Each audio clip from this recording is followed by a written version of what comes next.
Krishna Krishna Krishna Hare Hare Hare Rama Rama Rama Hare Ananda Leela Maya Vigrahaya Hemavadivyo Chavisundaraya Tasmai Mahaprema Rasapradaya Chaitanya Chandraya Namo Namaste Chaitanya Chandraya Namo Namaste Chaitanya Chandraya Namo Namaste Chaitanya Chandraya Namo. So,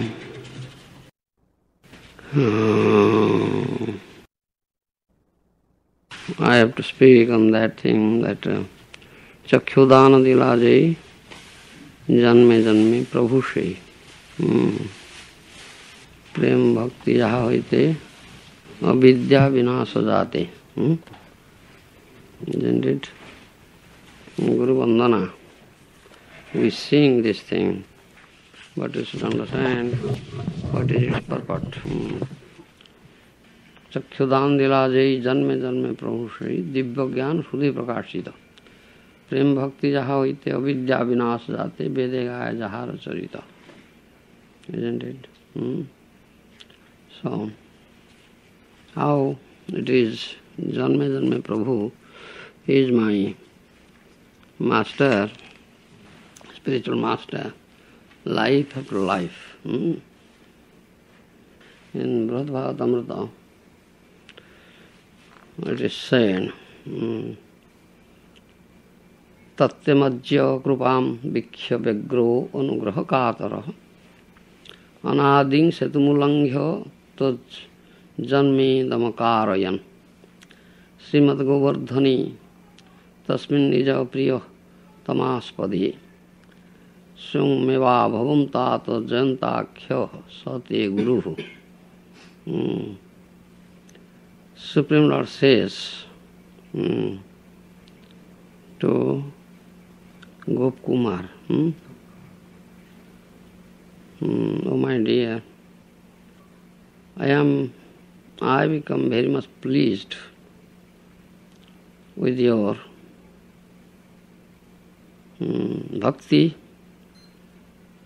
You have intense desire in your heart and always crying for me. Therefore, I become so much pleased with you that I transgress the all Vedic etiquettes and I gave you birth for may you take birth there in my dear devotee Govardhan. And I myself appear in the name of Jayanta as your Guru. You understand? Kṛṣṇa Guru Rupahana Shastra Pramani. This is Shastra Praman. Kṛṣṇa Guru Rupahana Shastra Praman. Chaitanya Charitamrita, Srila Kaviraj Goswami also says the same thing. It's Shastra Praman.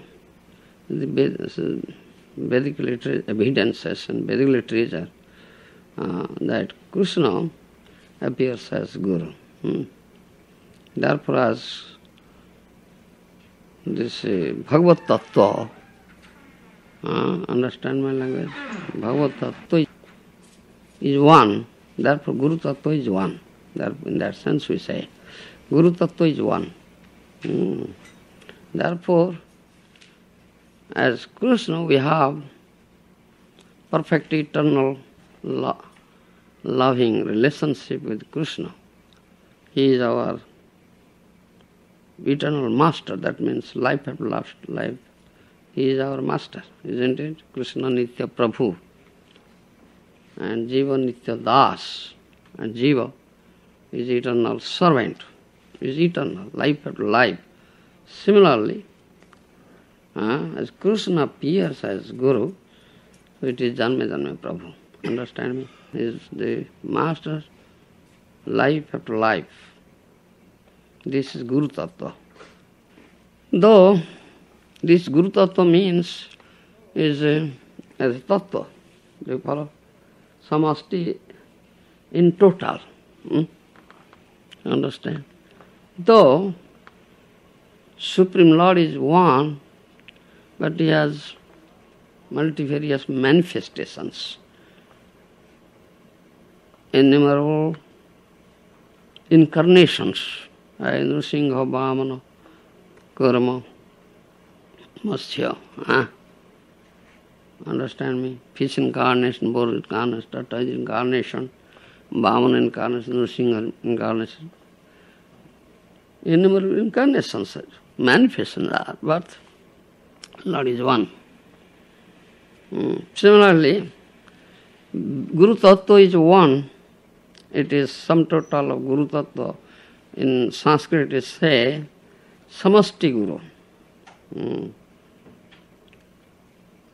Because Kṛṣṇa appears as Guru. But devotees, they have their gurus in. So, as for example, we have our Guru, Bhakti, Vedanta Swami. Some other vaiṣṇava, they have their Guru like that Maharaj, or Siddhar Maharaj, or that Maharaj. Maybe different persons, or different manifestations. Still, this Guru-tattva is one. Understand me? As some Ram Bhakta, devotee of Ram, he is attracted to the Ram form. You understand? Kṛṣṇa Bhakta is attracted to Kṛṣṇa form. Bhakta of Nrsimha is attracted to Nrsimha form, like that. Understand me?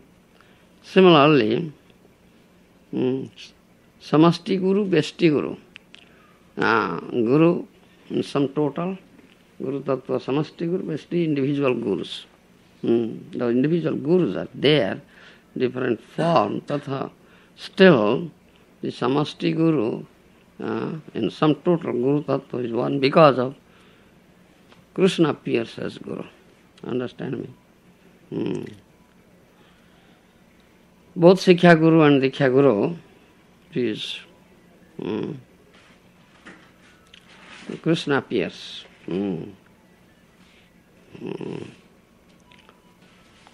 Upanishad also says, Nyamatma pravachan labdhano medhayana bhuna sutena. What is that verse?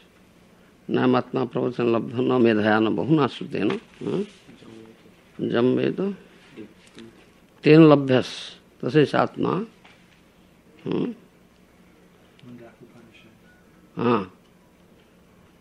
Yes.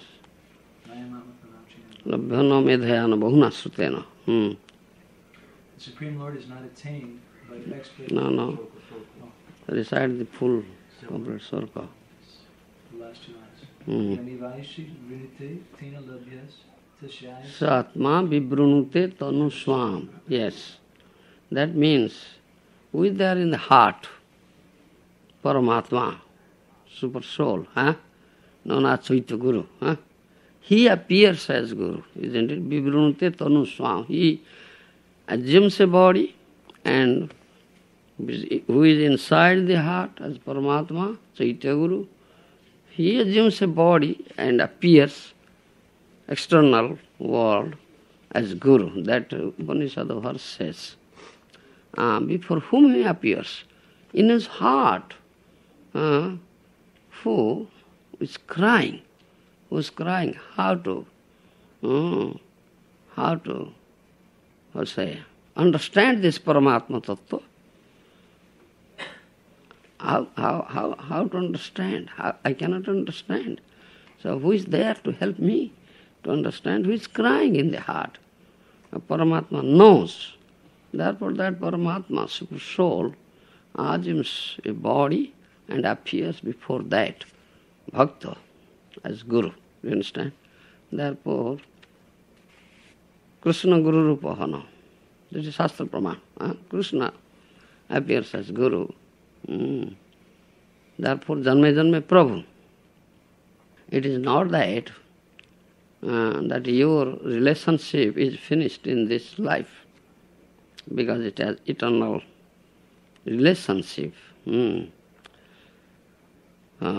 Life after life, Guru-Sishya relationship is there. Understand me? Because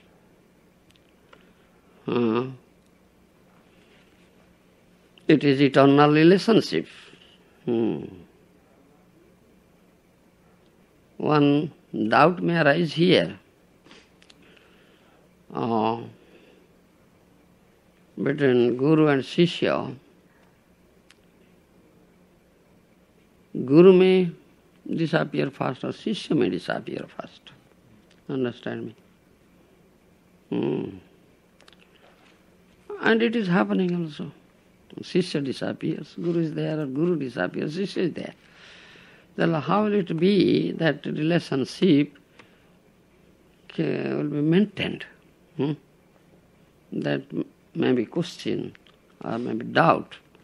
So in answer to this, it is said, and I say as Guru-tattva and guru-sevaka-tattva. Understand my language? Guru-tattva and guru-sevaka-tattva. Sevaka-tattva means Shishya-tattva. One who serves Guru is guru-sevaka, servitor of Guru. Guru-tattva, guru-sevaka-tattva is not temporary, it is eternal tattva. As relationship is eternal.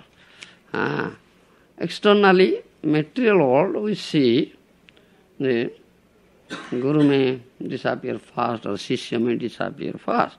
Still, Kṛṣṇa's yogamāyā śakti acts wonderfully. She can act very wonderfully. Aghatana saghatana padiyasi śakti. She is very expert in presenting things very wonderful way. She keeps that relationship intact. She makes arrangement. Do you follow me? She makes arrangement how this relationship will be kept intact. If Guru disappears fast, and we say Sadguru or Sri Guru, who is eternal associate of the Lord, so when he disappears, he enters into Nitya Lila, isn't it? Goes to the abode of Kṛṣṇa.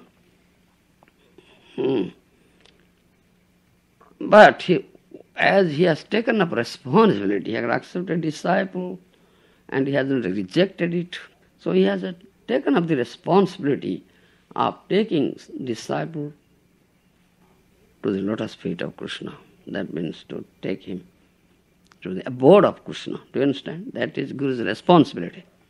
The sat-śiṣya, who is sat-śiṣya, as we speak sat-guru, similarly there is sat-śiṣya. Understand? As it is very difficult to get sat-guru, similarly difficult to get a sat-śiṣya. Understand? Do not but to be a sat-śiṣya. Don't be a sat-śiṣya. So, as it is very difficult to get Sadguru, similarly it is difficult to get a sat-śiṣya. Yes. Srimad Bhakti Siddhanta Saraswati Goswami Prabhupada is very powerful Vaishnava, very powerful Vaishnava. We cannot find such a powerful Vaishnava. He said, just the eve of his departure from this planet, he called all his disciples and said, nobody is my disciple. He said, nobody is my disciple. Why he says? He says like that, nobody is my disciple. Because nobody has accepted my direction as it is and followed it. Do you understand? Accepted and followed my instruction, direction as it is. They have twisted. They have acted in their whimsical way. Do you understand? Therefore, nobody is my disciple. Therefore, nobody has accepted my discipline. He says, such a powerful Vaishnava, what to speak of others or us, you see. So, it is said, as it is difficult to get Sadguru, similarly, it is difficult to get sat-śiṣya. But one who is sat-śiṣya, and Guru has taken up responsibility, he has his responsibility. Suppose Guru passed away first, disappeared first. So went into Nitya Dham, eternal Dham, abode of Kṛṣṇa. From there, he has, he has eye upon his sat-śiṣya. He has eye.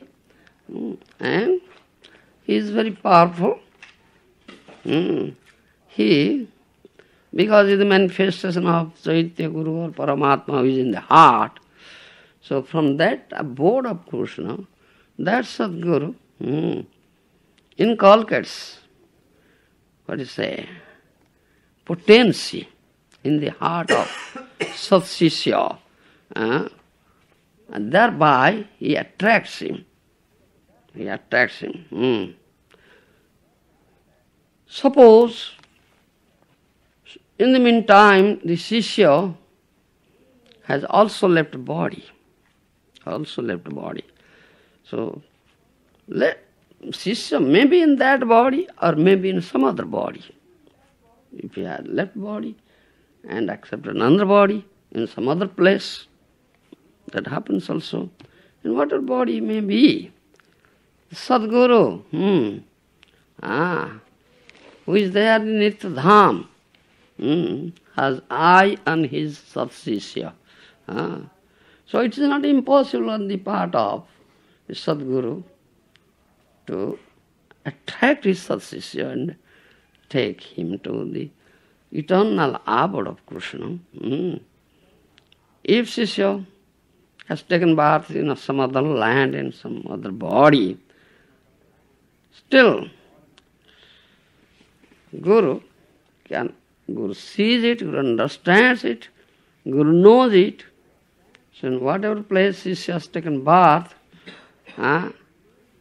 Guru empowers a vaiṣṇava or sādhu who is there. Do you understand? If a vaiṣṇava sādhu is there, Guru empowers that vaiṣṇava or sādhu. Through him he teaches. In that way he takes care. Or if required, Guru himself comes down to give him, to impart tattva jnana, to give him śikṣā and diksha. Do you understand? In this way, the relationship is kept up. In conclusion, it may be said, everything is done by yogamāyā, śakti of the Lord. That yogamāyā does all these things. You understand? And she, in this way, keeps up the eternal relationship between Sadguru and sat-śiṣya. Therefore she, chakyudan dilaje, janme janme prabhushe. Understand me? This is tattva. Tattva. Prema bhakti jaha hoite, avidya vinasa jati. Avidya, ignorance, great hindrance. Unless you develop prema bhakti, this avidya cannot be dispelled. Sri Guru means, Guru is endowed with prema. That we explained in the morning. So, prema bhakti jaha hoite avidya vinasa. From whom you have gotten prema bhakti, and thereby, or avidya, ignorance, is dispelled. By the mercy of Guru, one gets prema bhakti and his avidya is dispelled, and the sambandha, what is his sambandha, relationship is also revealed to him. And Kṛṣṇa is the only object of love. Is prītir viṣaya, and bhakta, the premi bhakta, is prītir asraya, the abode of love. So there is eternal relationship between viṣaya and asraya. So the bhagavad-prīti, the love of Godhead. And the Sadguru, by the mercy of Sadguru, one develops that love, bhagavad-prīti. So this bhagavad-prīti, love of Godhead,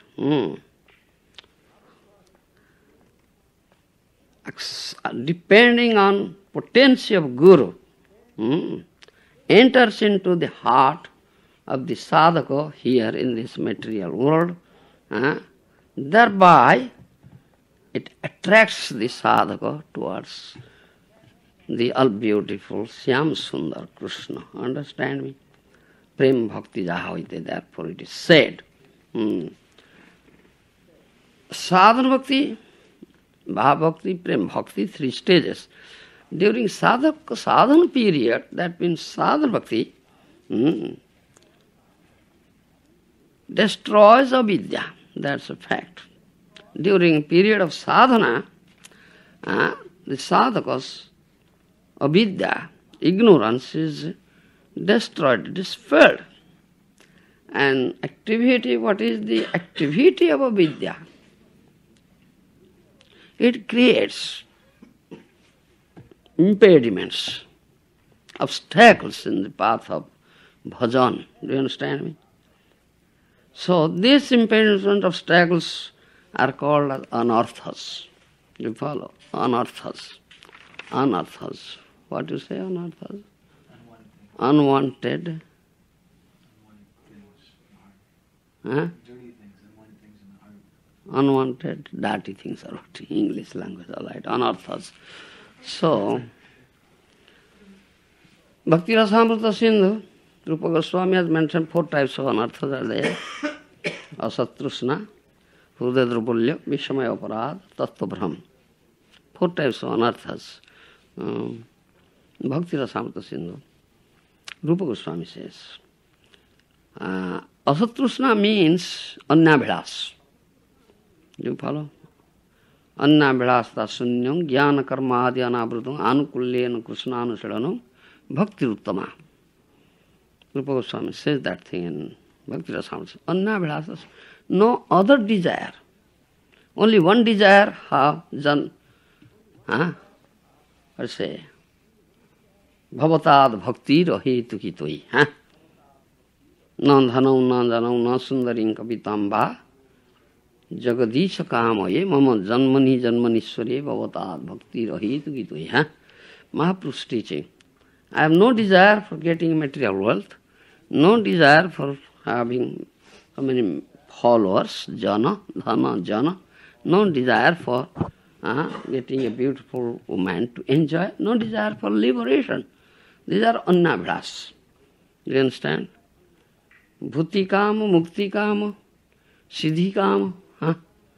Desire for material enjoyment, desire for liberation, desire for yoga siddhi. These are annabhilas, other desire. Do you follow? So asat-tṛṣṇa means these are the desires. And to get enjoyment in this life and life after, iha janma and para janma, these are all asat-tṛṣṇa. Understand? Other desires, one of the anarthas. Then comes Hridaya-drupulya. Hridaya-drupulya, that is kutinati, matsarya, fault-findingness, and enviousness, intolerance, seeing the advancement of some others' advancement, criticism, do you understand? Criticize, speaking ill of. These are all Hridaya-drupulya, matsarya. These are Hridaya-drupulya. Do you follow? Anartha. Then aparādha, vishmaya aparādha, nama aparādha, and vaiṣṇava aparādha, seva aparādha. So many aparādhas. That's one of the anarthas. Then tattva-bhram, inconception, misconception of tattva. Isha-tattva, Isha-tattva, jīva-tattva, śakti-tattva, maya-tattva, all tattvas. One has no clear-cut understanding misunderstanding. Tattva Brahma, that's one of the anarthas. There are four types of anarthas. Jiva, they say, Rupa Goswami mentions in Bhakti Rasamrita Sindhu. And then they say, what do you say?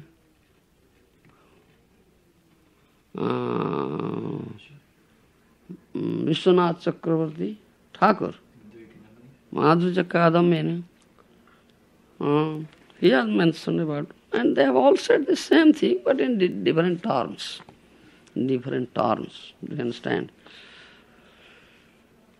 In that term it says Sukruti Jata Anartha, Duskruti Jata Anartha, Aparādha Jata Anartha, Bhakti Jata Anartha, four types also. Anarthas born out of Sukruti, anarthas born out of Duskruti, anarthas born out of Aparādha. This is the same with that yogamāyā aparādha. Anarthas born out of Bhakti also, Bhakti Jata. That is Hridaya. That term is this term. Do you follow? These are all anarthas. These anarthas create impediments, obstacles in path of bhajan. Do you understand? Sādhu śraddha sādhu sangha bhajan kriya tato anartha nivritti. Then comes nishtha. Isn't it? Nishtha comes after anartha nivritti. As long as anarthas are there, you cannot attain the stage of nishtha. Do you follow? The anarthas should be. The anarthas are discarded or destroyed by bhajan kriya. Do you understand? So you should understand what are those anarthas. First, Sukruti Jata Anartha.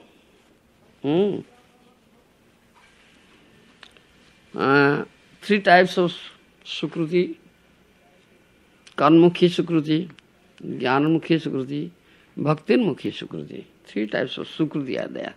What do you say in English, Sukruti? Piety. Huh? Piety? Huh? Sukruti. Three types. Karmukhi Sukruti, Jnanamukhi Sukruti, Bhaktinmukhi Sukruti. One who has done pious activities, that is Karmukhi Sukruti. So, previous life, he has done many pious activities, performed yajnas. Do you understand? He may have performed yajnas, worshipped devatas, may have rendered some,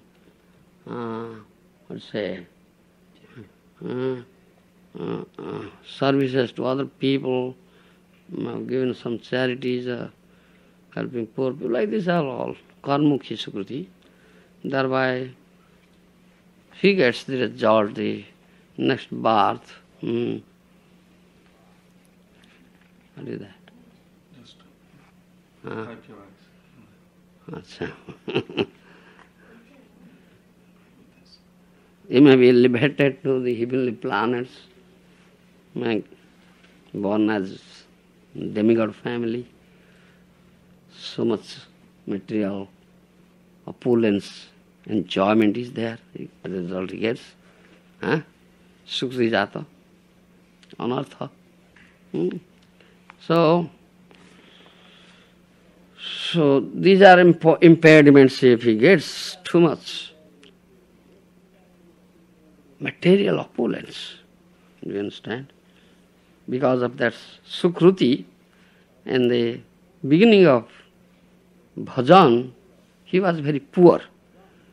Then, because of his Sukruti, immediately he got immense wealth. Isn't it? As, for example, this Raghunath Bhatta got, he invested $3,000 immediately. Short time, it became double. $6,000 I got. So many people. How do I invest? He invested. Then it is lost, everything. day and night thinking, oh, I'm getting so much, such thing. So he forgot his bhajan. Now, thinking that thing. Oh, I am getting so much Lakshmi, opulence now. How to utilize it, how to invest in various ways. I am investing one way, so let me find on various, multifarious ways. Invest in that way, that way, that way. Getting more money, 1,000-fold or 100,000-fold I'm getting. Then thinking, oh, how can I utilize it? How can I do this? Manage this affair. Now it's growing so rapidly. Just all this thought comes. The mind is occupied with thought. No bhajan is there. No thought of Krishna. So this is anartha. Then it creates obstacle in bhajana. This is sukrijata anartha. Understand me? Then comes duskrijata anartha. Duskruti means wrong things, bad activities, sinful activities.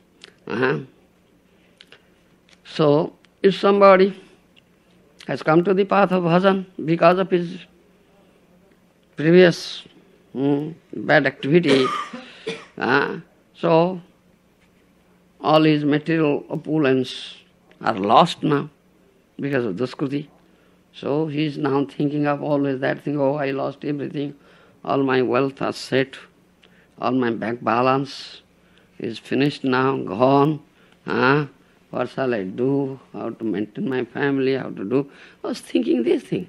I was not thinking of Kṛṣṇa, not following the instruction of Guru, not chanting his rounds, not rising early in the morning, not goes to Mangala Arati, do this, or sadhana bhajan, is now slackened. So this is the skruti-jata anartha. Understand me? Then comes aparādha-jata anartha. Anartha born out of aparādha. Generally, there are these aparādha, nama aparādha, seva aparādha, vaiṣṇava aparādha. These are aparādhas, but especially nama aparādha. Nama aparādha is most important. Aparādha, vaiṣṇava aparādha, let's say, very, very severe aparādha. Vaiṣṇava aparādha. So there are 10 types of nama aparādhas, 32 types of seva aparādha, and vaiṣṇava aparādha also, different types of vaiṣṇava aparādha are there. But this vaiṣṇava aparādha is the most severe aparādha. Because if somebody commits vaiṣṇava aparādha, his bhakti lata is rooted out from the very root, finished. Bhakti devī disappears. Somebody commits vaiṣṇava aparādha, bhakti devī disappears from him. Understand me? So it is most important. One should not commit anyway vaiṣṇava aparādha. Yes, the bhakti devī will completely disappear. So vaiṣṇava aparādha, to criticize a Vaishnava, to find fault with a Vaishnava, to blaspheme a Vaishnava. Understand? These are all Vaishnava aparādhas. To speak ill of a Vaishnava, these are all Vaishnava aparādhas. Why? Why it takes place? Why it takes place? Why there are so much criticisms? Why there are,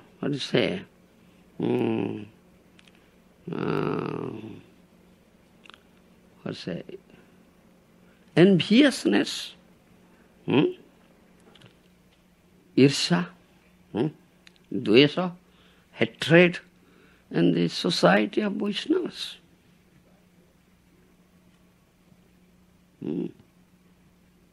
This is very severe, most severe. Anartha, this Vaishnava aparādha. Bhakti devī disappears. This is you will never develop prem bhakti at all. If you commit this vaiṣṇava aparādha. It's a great, very great obstacle in the path of this prem bhakti. Generally, out of enviousness and fear, it takes place. Enviousness and fear, it takes place. Where there are two things, both enviousness and fear.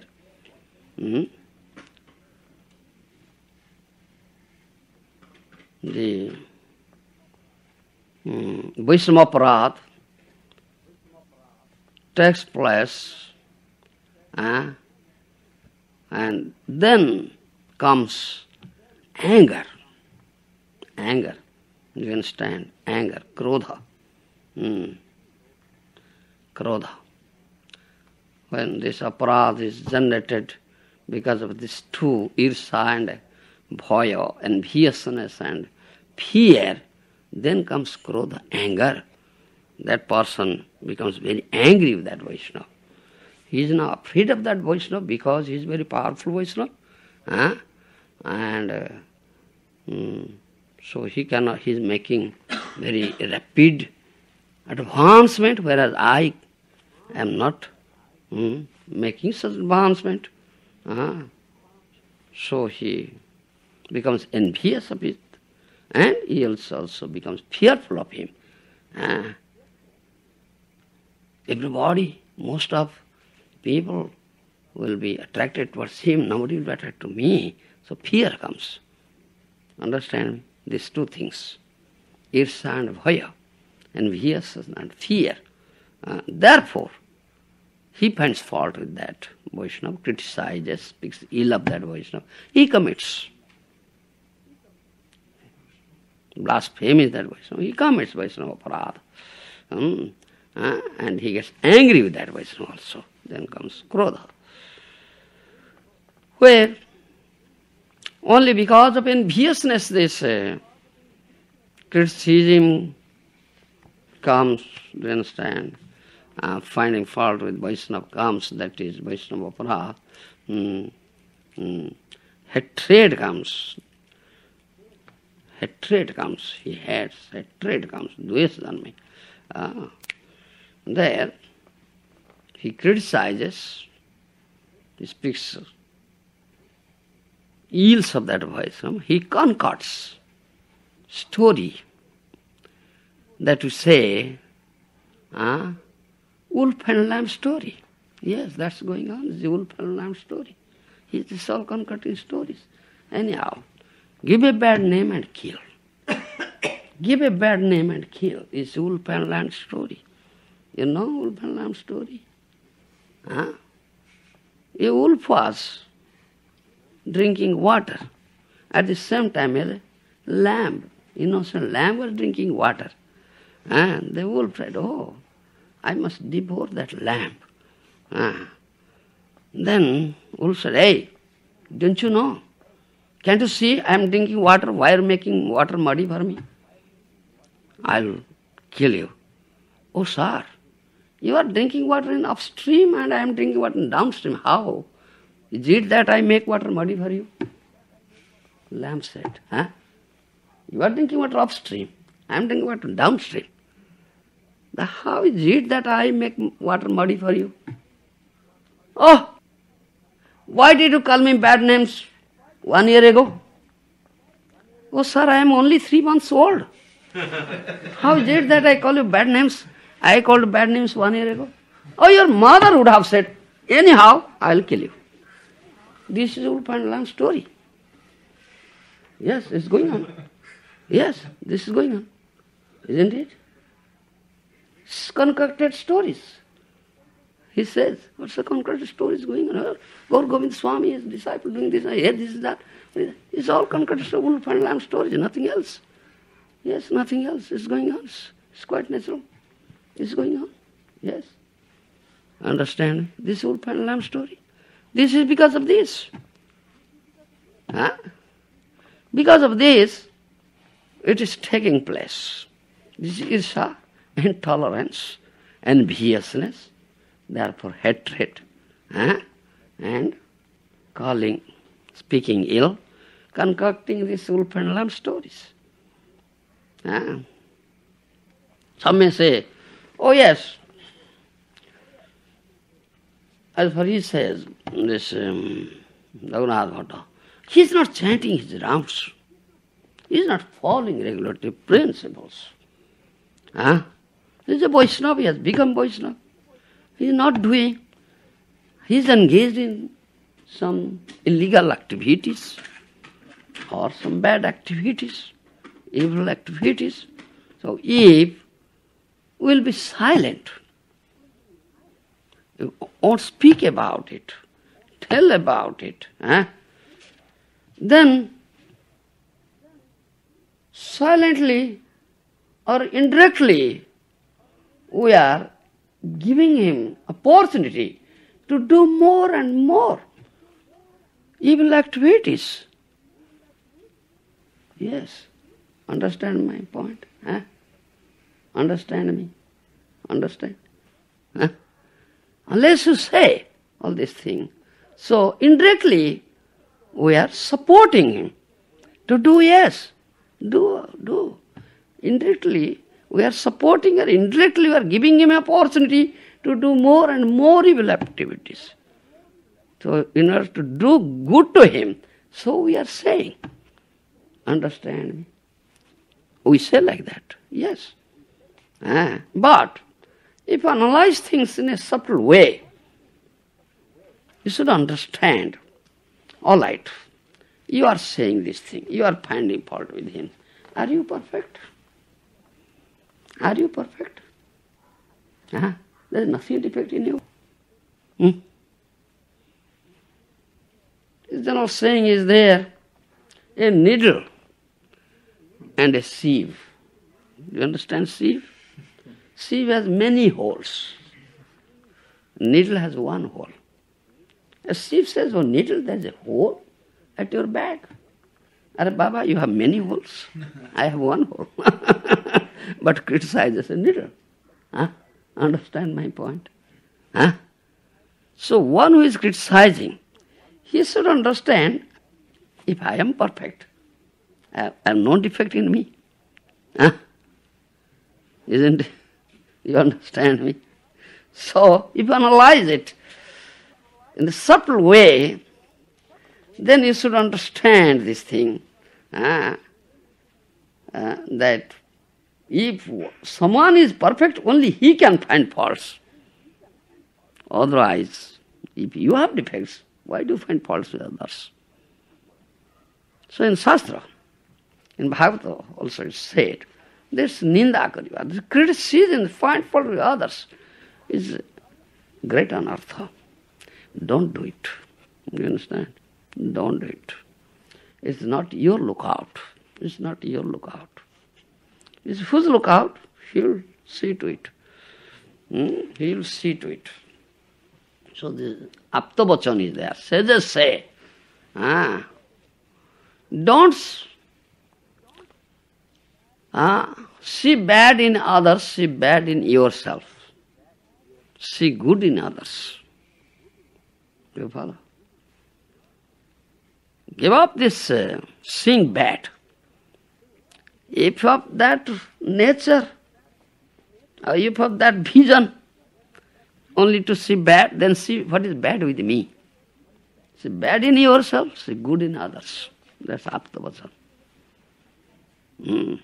See bad in yourself, see good in others. If something good in some other person, just accept, yes, that's good in him, let me accept it. Don't see bad. Shut your eyes towards bad things. Open your eyes to good things. Understand me? Sages say like that. And there is also a story. One disciple of Bhakti Siddhanta Saraswati came to Bhakti Siddhanta Saraswati Maharaj and spoke all ill of another disciple. Maharaj, Mr. X, he's doing this thing. This, all bad he spoke. For half an hour spoke all bad things about him. With much patience, Bhakti Siddhanta Saraswati heard all these things. Isn't it? Then he said, all right, you spoke all bad. Has there nothing good in him? Nothing good, everything bad with him. He sings a nice kirtan. Now why don't you say that thing? You spoke all bad of him. You never say that thing. He is a good, nice kirtan. Kirtaniya. He does nice kirtan. Sings very sweet. Some vaiṣṇava is not good at all. It's a great anartha. And this great aparādha, thereby you will commit. Someone who is perfect, only he can find fault for correction, to correct that person.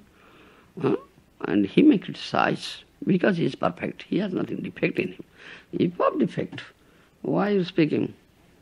Seeing faults in others and speaking about it.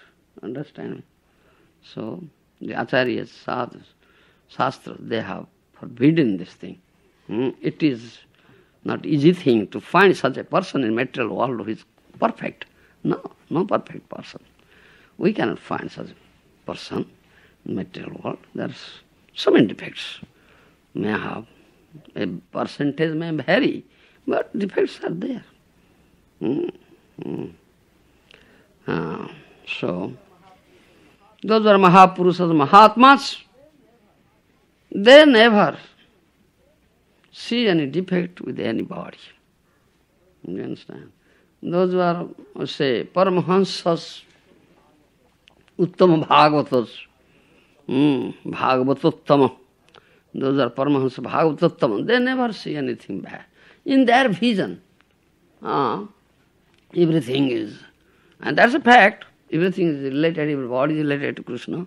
Jiva Swarupa hoy Kṛṣṇa Nityada, that is Swarup, concerned position of Jiva, is eternal servant of Kṛṣṇa. He says, oh, he is eternal servant of Kṛṣṇa. He is a Kṛṣṇa, he is a servant of Kṛṣṇa. He sees in that way. Do you understand? His vision is like that. He never says that he is not serving Kṛṣṇa. He is a servant of Kṛṣṇa, eternal servant. His vision is such, he never sees material world. Oh, it is all related to Kṛṣṇa, it is Vaikuntha, it is Kṛṣṇa's world. Such Uttam Bhagavata, his vision is like that. So he never sees any defect. He sees all good. He never sees any defect. That is his vision. So, we are not that. And such personalities are very rare personalities, not easily available personalities. That those are Uttam Bhagavatas. They cannot come down to only the Madhyama stage. These distinctions are there.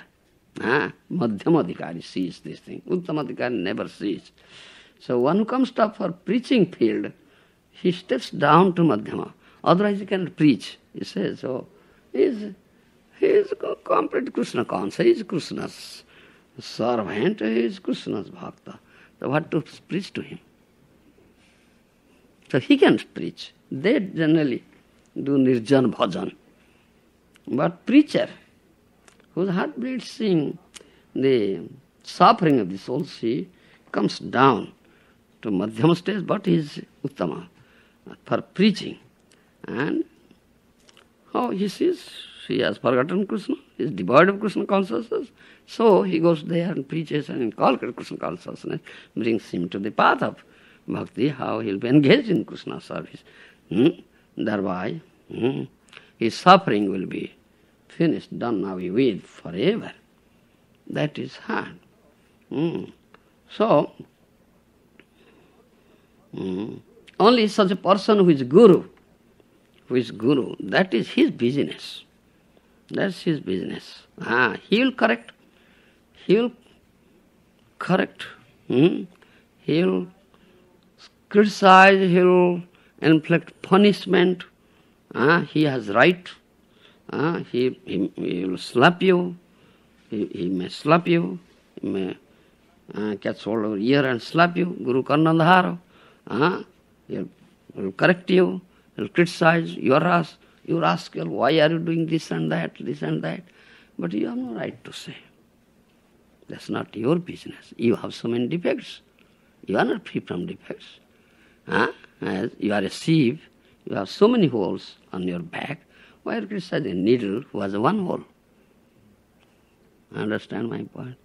So in this way, Shastra, Mahajanas, Sadhus, they have condemned this fault-finding nature, criticism, ninda.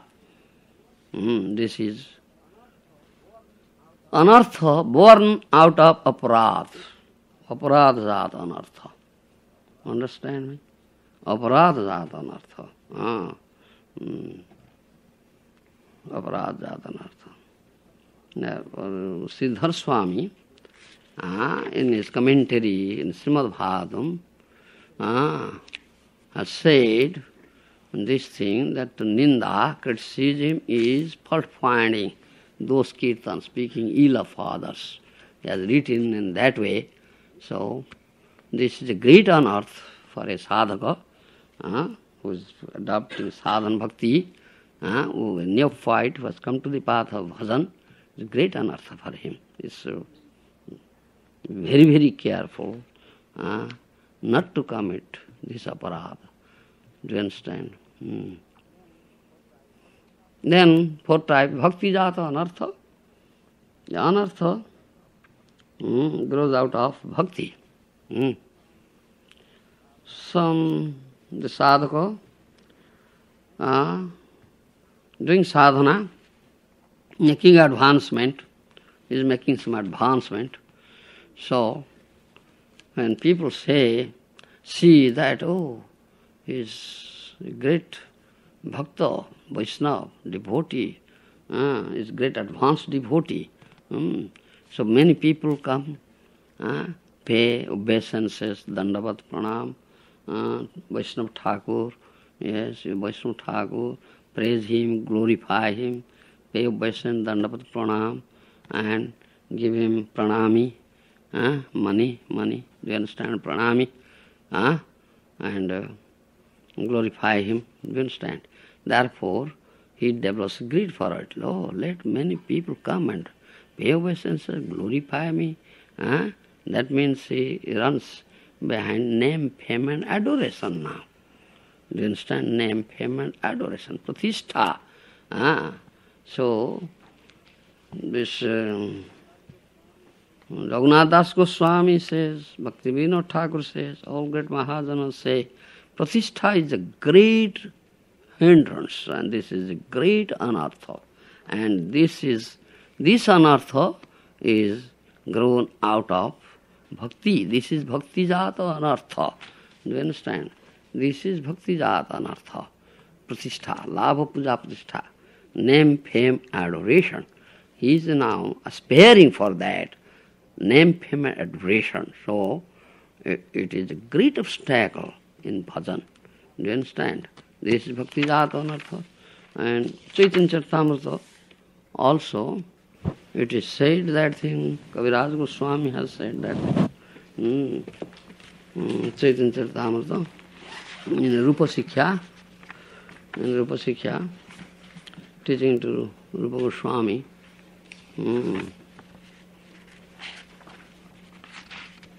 কিন্তু যদি লতার অঙ্গে উঠে উপশাখা, ভুক্তি মুক্তি আদি করি অসংখ্য তার লেখা, সেবক সেক জল পাইয়া উপশাখা বড়ি যায়, স্তব্ধ হইয়া মূল শাখা বাড়িতে না পায়.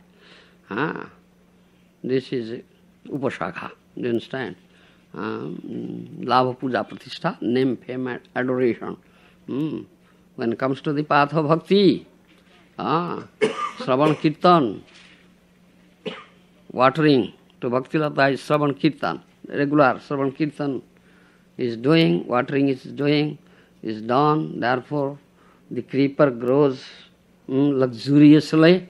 At the same time, another thing looks like exactly like that creeper. It grows with it. It grows with it and it goes along with it. You cannot distinguish it, Bhakti Lata or something else. it looks exactly like Bhakti-lata, grows with it, getting water because of daily watering. That is labha, puja, pratishtha, we say uposakha. So the name, fame, adoration. And this is, if it grows, then it doesn't allow the real Bhakti-lata to grow. It creates an obstacle or impediment in the growth of Bhakti-lata. You follow? So real Bhakti-lata's growth becomes, let's say, obstructed. This is a great obstacle. In Chaitanya Charitamrita, Kaviraj Goswami has written, কিন্তু যদি লতার সঙ্গে উঠে উপশাখা ভুক্তি মুক্তি আদি করি অসংখ্য তার লেখা সেক জল পাইয়া উপশাখা পড়ি যায় স্তব্ধ হইয়া মূল শাখা বাড়িতে না পায়. He has said. So mula shaka, original Bhakti-lata, will not grow now. There is great obstacle in her growth because this upashakha, bhukti mukti, labha puja pratishtha, it is growing. So it's a great obstacle. And Raghunath Das Goswami says, this pratishtha, vaiṣṇavi pratishtha, sukori rovistha. This pratishtha, labha puja pratishtha, name, fame, adoration, is the stool of a sea hog. Sukori rovistha. And the Vaishnava who runs behind this, name, fame, adoration, so he is running behind the stool of a sea hog, sukori rovistha. Do you understand? Therefore, he has given us caution, Raghunath Das Goswami has given us caution that one should be very, very careful not to run behind this name, fame and prestige adoration. Then your Bhakti-lata will never grow. A great obstacle or impediment, obstruction will be created in the growth of Bhakti-lata. And it will so happen that you, let's say, instead of making advancement, your advancement is checked up and you may fall down. That is what. So this is Mahajan Bhakya. So they have cautioned us. This is obstruction, impediment in path of bhajan. So one should understand it very well and should not run after it. This is bhakti jata anartha. You understand? There are 4 types of anarthas. As long as one is not completely free from these anarthas, he cannot attain the nishtha stage. Ado shraddha, tada sadhu sango, atha bhajan kriya, tada anartha nivrati. Then comes nishtha. Nishtha. Nishtha is the minimum stage, therefore. Nishtha hoite upujoy premier taranga. Then prema just begins, just beginning, like a seedling form. You understand? Then ruchi ashakti bhava comes up. Otherwise, if there are anarthas, you cannot attain the stage of nishtha. They want to speak of prem bhakti. Understand? So these are the anarthas. One should understand what are the anarthas. One should be very, very careful how to avoid these anarthas, how to be free from these anarthas. Understand? All right, any question? My understanding is that Nishtha platform is the beginning of margin. Is that correct? Huh? That one is on the platform, Nishtha, that's the beginning stage of margin. Beginning stage of? Madhyamādhikāra. Is that correct?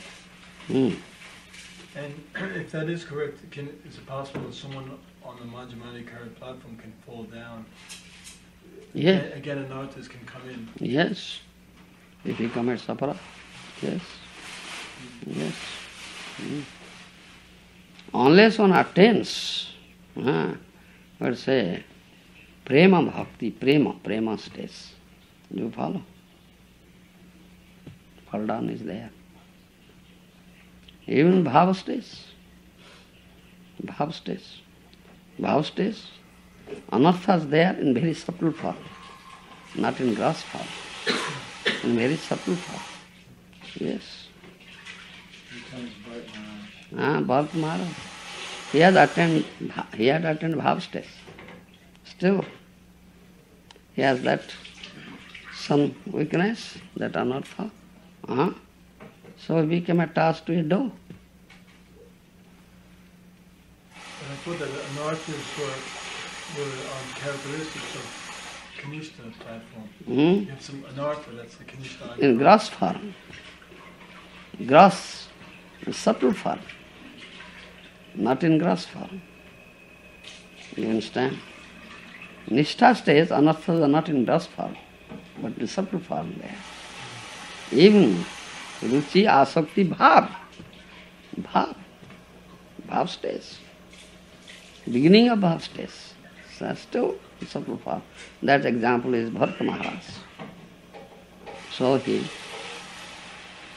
got deer's body. But as he had attained bhav stage, nothing is lost to him. In deer's body, he could remember his past life. Yes, and he could understand that because of this, I have gotten this body. He understood everything in deer's body, isn't it? Because he had attained bhav stage. And he has subtle anartha. Follow me? One more quick question. We were reading in that book that I just received, and you're saying that if one has read up to the 10th canto and has not read the 11th canto, then he must fall down. Yes. Yes. Because 10th canto, there is Rasalila, Raspancadhyaya, 5 chapters dealing with Rasalila. You understand? This such transcendental, sweet leelas, like erotic. They are all erotic. You understand? Krishna's dealings with gopis. You follow? The neophyte cannot understand it. And one must hear it from proper source. Don't hear it from a vaiṣṇava. Those are very expert in narrating things, speaking in very nice language, flowery language, which is very good for hearing, karna rasayana, giving pleasure to hear, ears. Don't hear from them, then you will develop. You can understand, rather you develop lust. Out of love you develop lust. Understand? So, therefore it said, after reading 10th canto, won't read 11th canto, you'll fall down, because in 11th canto, tattva is described. Krishna's instruction to Uddhava's samvat. All tattvas are described there. Do you understand? Unless you understand the tattva, then fall down. Therefore it said. Prabhupada left the planet only completing portion of the 10th canto. And for so many years, the 11th canto was not completed. Could this have contributed to some devotees having problems later? Could this be the contribution? Are Baba, Prabhupada are not translated, but 11th canto is there, Bhagavatam is there. For so many years, so many commentators, commentaries are there, Siddhar Swami's commentary, Vishwanath Chakravarti Thakur's commentary, because Swami's commentary. So many commentators are there, commentaries are there, Bhagavatam is there, and living Bhagavatam is also there.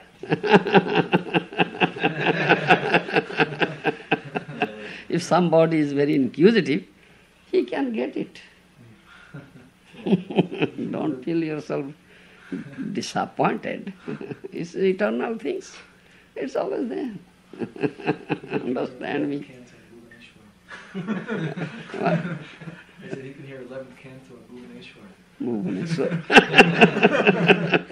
What are you saying? Yes. I had two questions. One is that you're speaking about this Bhakti Jata and this letter of Pratista.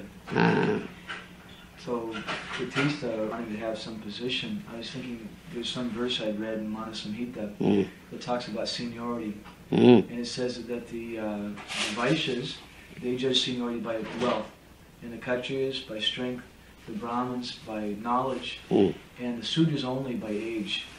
So we don't have anything to do with this Varnashram system. But I wonder, sometimes we say so many things about seniority, and so many times well, I'm a very senior devotee, I'm more senior than this guru or this. That's pride. That is pride. That is pride. So how do the Vaishnavas gauge seniority? Vaisṇava tunādapi sunicca. I am lowest of the low. I am the lowest of the low. What is seniority? Yes, you may be a senior person. Yes, that's good. But why are you taking advertise and taking pride out of it? I am senior man. I am senior man. What is that? So what is the real tattva about how do Vaishnavas determine seniority? What is the real tattva there? You see, there's one saying, it's not age or seniority. One is really very advanced, elevated personality like Dhruva Maharaj is a 5-year-old boy. Prahlad is only 6-7-year-old boy. But then Prahlad is Mahajan. So 16. Sukadeva Goswami is 12 years, 16 years old. His guru, his father, Vyasadeva was present there. Vyasadev's guru Narada was present there. When Sukadeva was speaking Bhagavad to Parikshit Maharaj, all are sitting and hearing from Sukadeva. Then understand, it's not seniority, they are senior persons.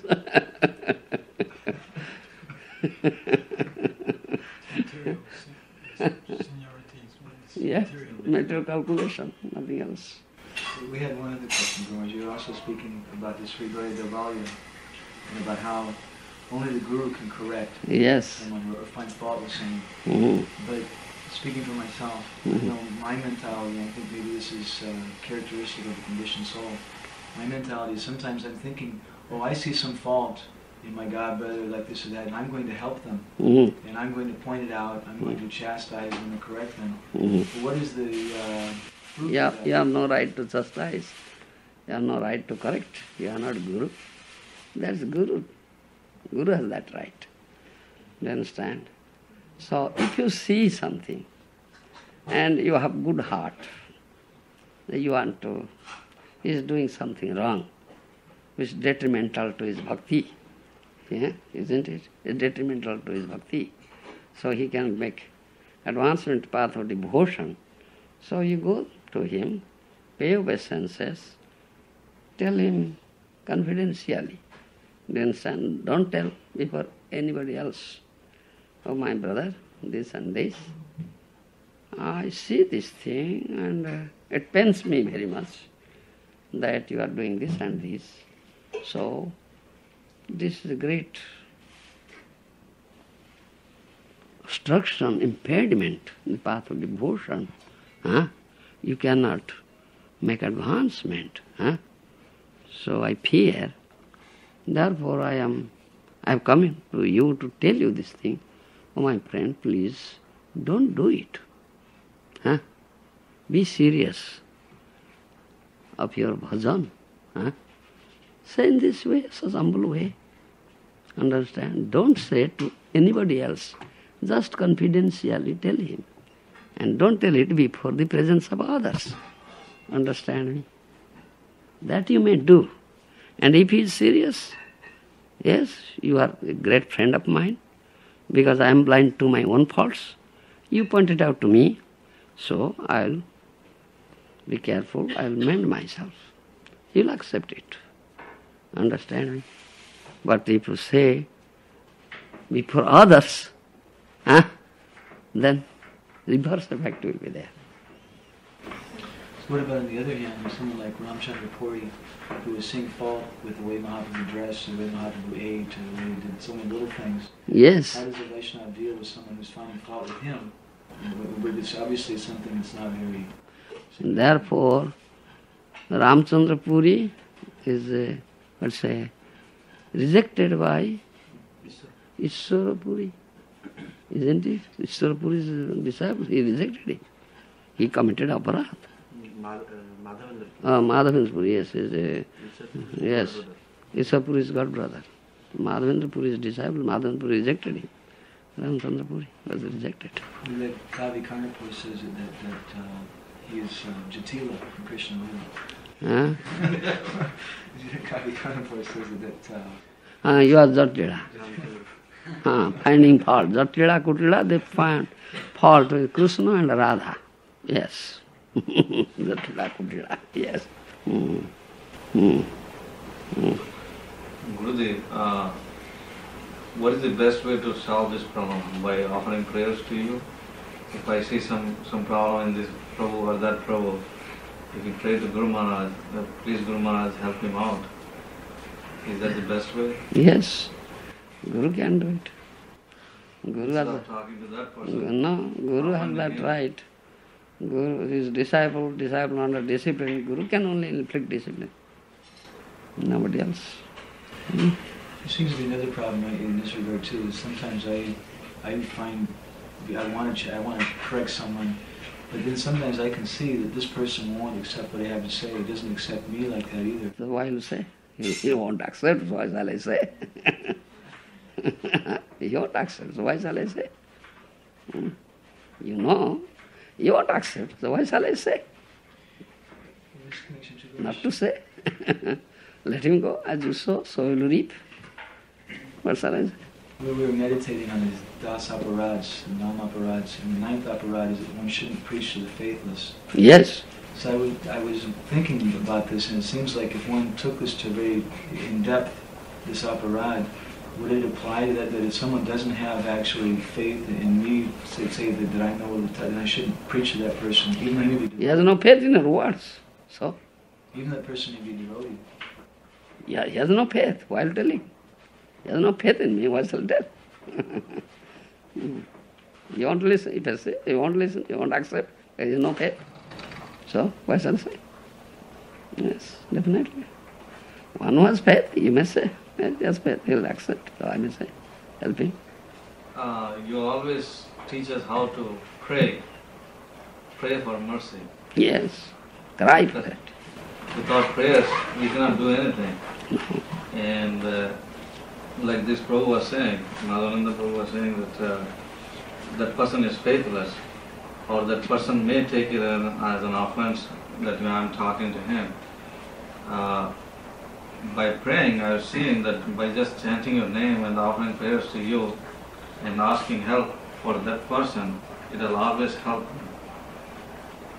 Like with him, sometimes it happens. And we offer prayers to you, Guru Maharaj, please take care of him. And then next thing you know, he's all right. So Guru helps, so you offer prayer only. Please help him. Yes, Guru is powerful. But it can be applicable to everyone, all the devotees also, Gurudev? Is it applicable to everyone? Can it be, we can apply it to everyone? Yes. This is the heart of Vaiṣṇava. His heart bleeds. Sing, oh, he's doing wrong. As a result, he'll suffer more and more. So please help him. So, yes, this Vaiṣṇava is heart of a Vaiṣṇava. Yes. A Vaiṣṇava does like that. He offers prayer to his Guru, offers prayer to Gauranga, Nityananda Prabhu, Gauranga, please help. Yes, Kṛṣṇa, please help. Yes, please take care of him. Yes, the heart of a Vaiṣṇava. Yes, that's the proper way. Hey rascal, what are you doing?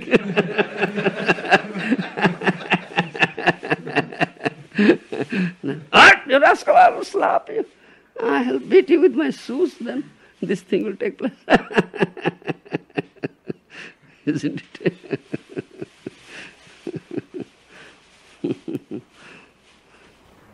All right, thank you. Right. रूपाजी महाराज की जय, समवेत भक्तवृंद की जय। Hari He, Govinda He. This is for my disciples. I won't speak in other gatherings. I know what to speak and who are the audience. Understand me? Yes, who are the audience? And what shall I speak? We're thinking it's very, very special. Special, subtle, confidential. Yes. I think these are all disciples, they need it, so I speak all these things. Otherwise I'm speaking other gatherings, no? Would it be, I had this desire in my heart, Guru Maharaj, when I was hearing you speak, that I was thinking it would be very nice to write this down and put them in a magazine or a book. Yes, you may write and put magazine. Yes. That's okay, because we don't want to... Yeah. Because I was thinking this... Vaishnava philosophy is Vaishnava Tattva, Vaishnava philosophy. Mahadanas have said, not my words, words of Mahadanas, Acharyas. If they find fault, they have to find fault with Bhaktisiddhanta and Yeah. Kṛṣṇa. Yes. We heard one story recently about Sridhar Maharaj, Prabhupada's godbrother. You're speaking about vaiṣṇava aparādha and guru aparādha, that he called one devotee to come and see him. And this devotee was having some conversation with other devotees, so he took a long time to go to see his Guru Maharaj. And when he went there, Sridhar Maharaj began chastising him. "You rascal, why are you so late?" and things. And this devotee became angry with his Guru and chastised his Guru. And he said, "You're saying this about me, but you're also talking like this and things." And Sridhar Maharaj became very shocked and disturbed, and he stopped speaking. And he sat down, and he was quiet for a moment, and then he told him, he said, "I'm very surprised. You've been living here in the Math for so many years, and you haven't learned anything." He says, you think that I'm angry with you, and I'm chastising you? He says, "Very well, from now on, I will never chastise you again." And he said in that way he rejected his disciple. Yes. He should be rejected, definitely. This is rascal. So Guru Maharaj, I think our only hope is if you chastise us like anything. Please.